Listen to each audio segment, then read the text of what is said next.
smuggling operation ng PNP, kumpiskado ang umaabot sa mahigit 9 milyong pisong halaga ng smuggled na sigarilyo mula sa isang individual sa Zamboanga City.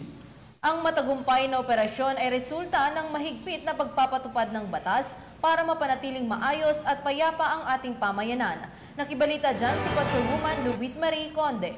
Arestado ang 3 individual nang mahuli sa isinagawang operasyon ng PNP sa MCL Highway Barangay Bolong, Zamboanga City. Kinilala ni Police Brigadier General Bowen Joey Masauding, Regional Director ng Police Regional Office 9, ang mga suspect na sina alias Alid, 39 na taong gulang, lalaki, may asawa, truck driver, residente ng Purok 14 Barangay Sinunog, Zamboanga City, alias Moymoy, 27 taong gulang, may asawa, truck helper, residente ng Zone 5 Tulungatong Barangay Ayala, Zamboanga City, at alias Ali, 40 taong gulang, may asawa at residente ng 7407 KM2, Kaharian, Indanan, Sulu. Ayon sa mga otoridad, bandang 1:00 ng madaling araw, nito lamang 12 ng Hunyo taong kasalukuyan, nang maaresto ang mga suspect sa MCL Highway Barangay Bolong, Zamboanga City ng mga operatiba ng Bureau of Customs, Regional Special Operation Unit 9, RAZC at Zamboanga City Police Station 3. Nasabat ang 30 master cases ng Canon,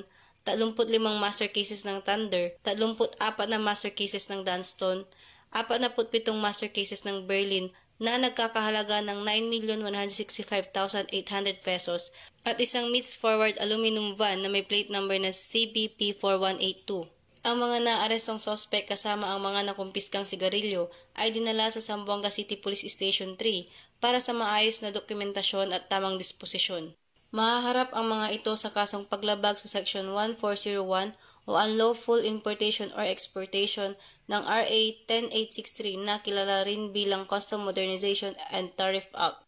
Patunay lamang ng Pambansang Pulisya ng Pilipinas, katuwang ang ibang ahensya ng pamahalaan, ay hindi nagpapabaya sa kanilang sinumpang tungkulin na huliin ang mga taong tiwalag sa batas, mapanatiling ligtas ang komunidad, at ipatupad ang kapayapaan ng bansa para sa umuunlad na bagong Pilipinas. Mula dito sa Zamboanga Peninsula, ako ang inyong PNN correspondent, Patrolwoman Luis Marie Conde.